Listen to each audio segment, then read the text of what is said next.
Hello everyone, welcome to our YouTube channel Shiksha Alliance. Today we are going to start our daily current affairs session in which we will cover important news from several newspaper, PIB and various government sources. So let's begin our session. Our first topic is world bank report air pollution and public health in South Asia. जो आपका world bank का report है air pollution and public health in South Asia, इसके बारे में हम जानेंगे। According to the world bank striving for clean air pollution and public health in South Asia report 9 out of the world 10 city with worst air pollution are in South Asia. जो world bank का आपका striving for clean air pollution और public health in South Asia report है। तो report किसका, ये भी important हो जाता है। उसमें 9 जो है 10 वर्ल्ड के जो वर्स्ट पॉल्यूशन एरिया जो है वो साउथ एशिया में पड़ता है, तो आप समझ सकते होंगे। हाईलाइट क्या है इस रिपोर्ट का? The report quantifies particulate matter PM emission and how they disperse in the atmosphere. ये जो रिपोर्ट है ये क्वांटिफाई कर रहा है पार्टिकुलेट मैटर पीएम एमिशन को और डिस्पर्स वो कैसे होते हैं एटमॉस्फेयर में, इसके बारे में बता रहा है। Ambient air pollution is a public health crisis in South Asia, not only imposing high economic cost but also causing an estimated 2 million premature death each year। जो ambient air pollution है ये एक public health crisis है South Asia के लिए। सिर्फ ये जो है इकोनॉमिक कॉस्ट ही नहीं इम्पोज कर रहा है हमारे ऊपर, बल्कि इसके कारण एस्टिमेटेड 2 मिलियन प्रीमेच्योर डेथ हर एक साल होता है। In South Asia, nearly 60% of the population lives in area where concentration of 5 exceed an annual mean of 35 microgram meter WHO prescribed 5। South Asia में नियरली 60% जो पॉपुलेशन है वो वैसे एरिया पर रहता है जहाँ पे कॉन्सेंट्रेशन जो है वो अधिक है 5 टाइम्स तक। In the densely populated Indo-Gangetic Plain, it is over 20 times higher than WHO prescribed limit। और जो डेंसली पॉपुलेटेड आपका इंडो-गैंगेटिक प्लेन है वहां पे ये 20 टाइम्स हायर है WHO के प्रिस्क्राइब लिमिट से, तो आप समझ सकते हो कितना ज्यादा यूज हो गया।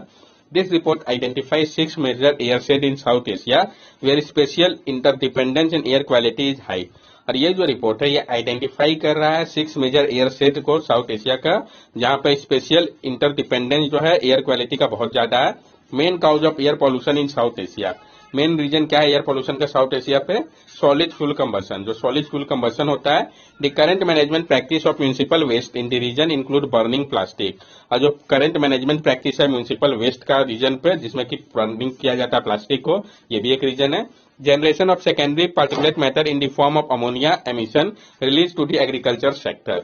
जो कि जनरेट होता है आपका सेकेंडरी पार्टिकुलेट मैटर अमोनिया के फॉर्म पे, अमोनिया मिशन के फॉर्म पे आई मीन, जो कि आपका रिलेटेड है एग्रीकल्चर सेक्टर से।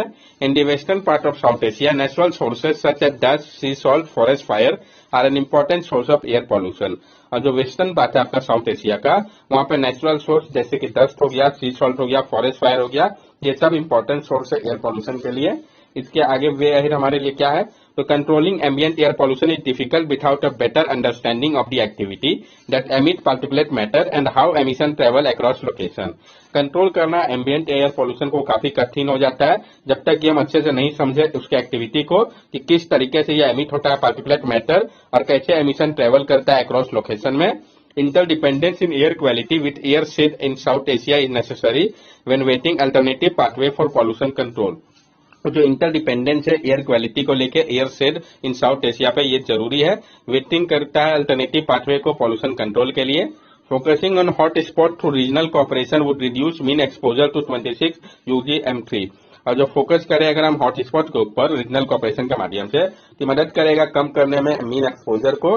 यहाँ पे आप देख सकते हैं जो 6 इलस्ट्रेटिव एयर शेड है South Asia based fine particulate concentration, topography, fine particulate transportation between source region के, तो ये आपका बता रहा है जो पार्टिकुलेट मैटर है आपका 25 का 2018 का है ये साउथ एशिया का। तो ये आपका 6 लोकेशन जो दिखा रहा है 1 2 3 4 5 6 के माध्यम से। नेक्स्ट टॉपिक हमारा book bank initiative for poor student. ये किसके लिए है, क्या है, कहां पे किया गया, ये सब इंपॉर्टेंट हो जाता है। ये prime minister had lauded the book bank initiative of Ranchi Lok Sabha MP Shri Sanjay Seth. Prime minister ने लॉन्च किया है बुक बैंक इनिशिएटिव को रांची लोकसभा एमपी श्री संजय सेठ का। Sanjay Seth the MP of Ranchi has open a book bank for under privilege student at his office in Argora in Jharkhand capital. The book were donated from various area in and around Ranchi. जो संजय सेठ जो कि MP है रांची के, उन्होंने open किया है बुक बैंक को अंडर प्रिविलेज स्टूडेंट के लिए अपने ऑफिस में अरगोड़ा के झारखंड के कैपिटल पे। तो ये कहाँ पे ओपन किया गया है? तो रांची में किया गया है। किसके द्वारा किया गया है? संजय सेठ के द्वारा किया गया। क्या है ये? तो बुक बैंक में बुक जो है वो दिया जाएगा अंडर प्रिविलेज स्टूडेंट को। जो बुक होगा उसको डोनेट किया जाएगा अलग अलग एरिया से इन और अराउंड रांची के। The student can take the book free of cost and return them after finishing their study. SET has also floated 2 landline number and appeal to NGO, academician, writer, researcher and even student to donate the book in their possession at the nearest संसद समाधान केंद्र। और student जो है book free of cost ले सकते हैं, उनको रिटर्न कर देना होगा जब वो फिनिश कर लेंगे अपने स्टडीज को। तो सेट ने 2 लैंडलाइन नंबर भी इसके लिए चालू किया, अपील किया है एनजीओ, एकेडमिशियन, राइटर, रिसर्चर और स्टूडेंट है कि वो डोनेट करे बुक को जो उनके काम का नहीं है, नियरेस्ट संसद समाधान केंद्र में। ICHR to use ancestry record, जबकि आईसीएचआर है वो उपयोग करेंगे एंसेस्ट्री रिकॉर्ड का। तो जानेंगे ऐसा क्यों किया जाएगा, सब कुछ हम डिटेल में समझेंगे। ICHR is looking to use the record kept by genealogy priest called Pandas to fill gap in Indian history.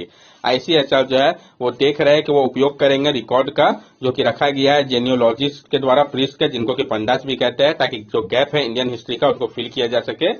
The Pandas under the Hindu religious system, who number around 2,500 in Haridwar, hold record of families going back to 15 to 20th generation with details like place of origin, name, birth, death, region of death, place of resident, grant made to temple, caste and clan. जो पंडास जो कि Hindu religion system के अंतर्गत आते हैं, जिनका number approximately 2500 है हरिद्वार पे, ये होल्ड करते हैं रिकॉर्ड को फैमिली का जो कि आपका 15 से 20 जनरेशन तक का है। तो आप सोच सकते हैं 15 से 20 जनरेशन के फैमिली का अगर रिकॉर्ड उनके पास है तो इसमें डिटेल्स जैसे कि place of origin, name, birth, death, reason of death, place of residence, grant made to temple, caste and clan, ये सब मेंशन है। यूज ऑफ रिकॉर्ड, जो ये रिकॉर्ड होगा इसको उपयोग किया जाएगा। हिस्टोरियन से the record can be rich source of information to understand past family, epidemic, migration and movement of people, as well as social history on how clans and community were organized. The ICHR plan to help make this record available to researcher, scholar and historian. और जो historian है उन्होंने कहा कि ये जो record है ये एक रिच सोर्स है इन्फॉर्मेशन का, समझने के लिए पास्ट फैमिली, एपिडेमिक, माइग्रेशन और मूवमेंट को पीपल का, साथ साथ सोशल हिस्ट्री जो है किस तरीके से जो क्लान्स और कम्युनिटी ऑर्गेनाइज थे इसको समझने में काफी ये हेल्प करेगा। आईसीएचआर प्लान कर रहा है कि मदद करेंगे, इस रिकॉर्ड को अवेलेबल कराएंगे रिसर्चर, स्कॉलर और हिस्टोरियंस के लिए भी। Indian council of historical research ICHR के बारे में भी हम जान लें। Indian council of historical research ICHR established in 1972, headquartered in New Delhi, is a captive body of Ministry of Education established by administrative order। जबकि आईसीएचआर है Indian council of historical research, इसको स्टैब्लिश किया गया था 1972 पे, इसका headquarter new Delhi पे है। ये एक कैप्टिव बॉडी है, मिनिस्ट्री ऑफ एजुकेशन के अंतर्गत आता है। इसको स्टैब्लिश किया गया था एडमिनिस्ट्रेटिव ऑर्डर के माध्यम से। The body has provided financial assistance to historian and scholar through fellowship, grant and symposia। और ये जो बॉडी है वो प्रोवाइड करता है फाइनेंशियल असिस्टेंस हिस्टोरियन और स्कॉलर्स को फेलोशिप, ग्रांट या सिम्पोसिया के माध्यम से। Use of technology for election, तो जो टेक्नोलॉजी के उपयोग करने की बात कही गई इलेक्शन में, तो हम जानेंगे कौन कौन से टेक्नोलॉजी का उपयोग किया जा सकता है और जो अदर प्रपोज टेक्नोलॉजिकल रिफॉर्म है सब कुछ समझेंगे। न्यू टेक्नोलॉजी बीइंग यूज, जो नया टेक्नोलॉजी है जिसका उपयोग किया जा सकता है। C vigil application for filing model code of conduct violation, जबकि सी विजिल एप्लीकेशन है ताकि फाइल किया जा सके model code of conduct violation को। Suvidha portal allows online nomination, permission etcetera for political parties and candidate. तो सुविधा पोर्टल होगा वो अलाउ करेगा ऑनलाइन नॉमिनेशन, परमिशन एक्सेट्रा को पॉलिटिकल पार्टी और कैंडिडेट के लिए। गरुड़ा जोग्राफिकल एसेस reconnaissance unified digital app, it help in coordination between booth level officer. जो गरुड़ा ऐप का geographical asset reconnaissance unified digital app, ये मदद करेगा कोऑर्डिनेशन में बूथ लेवल ऑफिसर का। अदर प्रपोज टेक्नोलॉजिकल रिफॉर्म, इसके अलावा जो प्रपोज टेक्नोलॉजिकल रिफॉर्म्स है। Using blockchain technology to enable remote e voting, उपयोग करने की बात कही गई है ब्लॉकचेन टेक्नोलॉजी का ताकि इनेबल किया जा सके रिमोट या ई वोटिंग को। Linking of Aadhaar with voter ID, लिंक करने की बात कही गई है आधार को वोटर आईडी से। Electronically transmitted postal ballot system, electronically transmitted postal ballot system की बात कही गई है। A voter verification system that use biometric software such as facial recognition, और एक वोटर वेरिफिकेशन सिस्टम होना चाहिए जो कि उपयोग करे बायोमेट्रिक सॉफ्टवेयर का, जैसे कि फेशियल रिकॉग्निशन सॉफ्टवेयर का। ECI, election commission of India के बारे में भी हम जान लें। Election commission of India ECI formed to the 5th January 1950, headquartered in New Delhi, is a 3-member constitutional autonomous body to conduct and regulate election to the office of President, Vice President of India, Parliament, State Legislative Assembly and Legislative Council। जबकि election commission of India है जिसको form किया गया था 25 जनवरी 1950 पे, जिसका headquarter new Delhi पे है। ये 3 मेंबर का कंस्टिट्यूशनल ऑटोनोमस बॉडी है कंडक्ट करने के लिए और रेगुलेट करने के लिए इलेक्शन को। किसके लिए? तो जो ऑफिस ऑफ प्रेसिडेंट है, vice president of India, parliament, state legislative assembly और लेजिस्लेटिव काउंसिल के लिए। नेक्स्ट टॉपिक है हमारा इंडिया फर्स्ट क्लोन देसी गर्भ फेमल काफ गंगा। इंडिया का जो पहला क्लोन देसी गर्भ फीमेल काफ है उसका नाम क्या है? गंगा। तो क्या नाम है? ये काफी इंपॉर्टेंट टॉपिक है, पीआईबी का है। तो national diary research institute established in 1956 under ICAR based in Haryana Karnal has produced the first ever clone of a calf belonging to indigenous Gar cow breed. The calf has been named Ganga. जो national diary research institute है जिसको establish किया गया था 1956 में under ICAR based Haryana Karnal में, इसने produce किया है पहला इवन क्लोन काफ का जो कि बिलोंग करता है इंडाइजेनस गर काफ के ब्रीड को।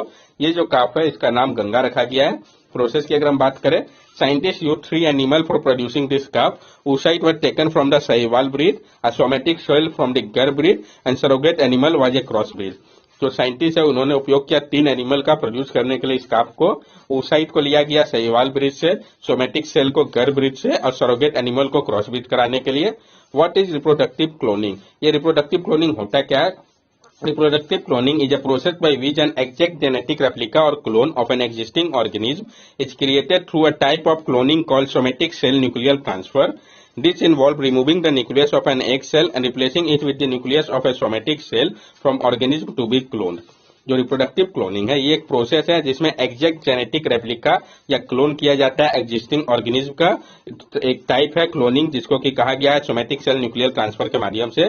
ये इन्वॉल्व करता है, इसमें रिमूव किया जाता है न्यूक्लियस को एक सेल का, रिप्लेस किया जाता है इसको जो न्यूक्लियस है सोमेटिक सेल के साथ जो कि नॉन रिप्रोडक्टिव सेल होता है ऑर्गेनिज्म का जिसको क्लोन करना है।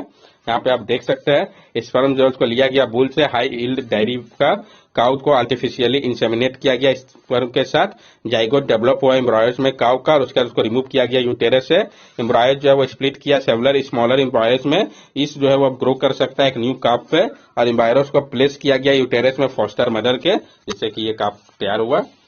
अदर ब्रीड जो है काउ के कौन कौन से है? तो साहिवाल, थरपाकर और रेड सिंधी है। इसके रिलेटेड और भी जो न्यूज आया था, policy on cattle dehorning and castration. जो आपका पॉलिसी की बात कही गई थी कैटल डीहॉर्निंग एंड कैस्ट्रेशन, इसके बारे में हम जानेंगे। Central government has notified the prevention of cruelty to animal husbandry practices and procedure rule 2023 which outline the procedure for dehorning cattle and castrating, branding और nose roping of any animal. Central government ने notify किया था prevention of cruelty to animal husbandry practices and procedure rule 2023 पे, जो कि outline करता है जो प्रोसीड्यूर है डीहॉर्न करने का कैटल को, कैस्ट्रेशन को या ब्रांडिंग या नोज रोपिंग का किसी भी एनिमल का। जो सारे प्रोसीड्यूर है जैसे कि कैस्ट्रेशन, डीहॉर्निंग, उसको कैरी किया जाएगा जिसमें इन्वॉल्व होगा एक रजिस्टर वेटरनरी प्रैक्टिशनर का और इसमें मैंडेटरी उपयोग करना होगा आपको जनरल या लोकल एनेस्थेसिया का। ये जो रूल है ये प्रिस्क्राइब कर रहा है मेथोडोलॉजी को यूथनेसिया यानी इल एनिमल्स के लिए ताकि अवॉइड किया जा सके पेनफुल डेथ को। मकसद क्या है? तो जो रूल है इसका मकसद है प्रिवेंट किया जाए जो क्रुएलिटी होता है एनिमल्स के खिलाफ और प्रमोट किया जाए more human animal husbandry practices को। नेक्स्ट टॉपिक है हमारा Mahoba Desawari variety betel leaf. तो हम जानेंगे जो Mahoba Desawari variety betel leaf है इसके बारे में। The Mahoba Desavari variety, which is highly valued for its unique fragrance and dissolve in the mouth, has been particularly affected by extreme weather event and rising input cost. जो आपका Mahoba Desawari variety है जिसका काफी ज्यादा वैल्यू है इसके unique fragrance के कारण और ये जो डिजॉल्व हो जाता है माउथ में वो पार्टिकुलरली अफेक्ट हो रहा है एक्सट्रीम वेदर इवेंट और राइजिंग इनपुट कॉस्ट के कारण। Mahoba Desawari variety betel leaf, it is produce in the Mahoba district of UP. जो आपका महोबा देसावरी वैरायटी है बीटल लीफ का, ये प्रोड्यूस होता है आपका महोबा डिस्ट्रिक्ट में यूपी के। It receive geographical indication tag in 2021, इसको जीआई टैग भी मिला है 2021 पे। कहाँ पे ये आपका पाया जाता है ये जो लीफ है बीटल का? तो महोबा डिस्ट्रिक्ट में यूपी के। Their size is larger than other betel variety and they have unique aroma and lesser fibre with a mild bitterness and sweet taste. इनका जो साइज होता है वो लार्जर होता है अदर बीटर वैरायटी से। एक इसका यूनिक अरोमा होता है, लेस फाइबर होता है, माइल्ड बिटरनेस और स्वीट टेस्ट होता है। यहाँ पे आप देख सकते हैं आप उसको। महोबा देसावरी पान, ये जो आपका महोबा देसावरी पान इसको ग्रो किया जाता है महोबा डिस्ट्रिक्ट में उत्तर प्रदेश के, और जो आपका एडजेसेंट पार्ट है सतपुर डिस्ट्रिक्ट के मध्य प्रदेश का वहां पे भी इसको ग्रो किया जाता है। इसको जीआई टैग भी मिला है 2021 में, ये इंपॉर्टेंट पॉइंट है। That's all for daily current affair session. अगर आपको हमारी वीडियो अच्छी लगी हो तो हमारे चैनल सब्सक्राइब करें, हमारे वीडियो को लाइक करें और ज्यादा से ज्यादा शेयर करें। These are our social media links. From here also you can stay connected with us and give us your valuable feedback. Thank you and have a nice day.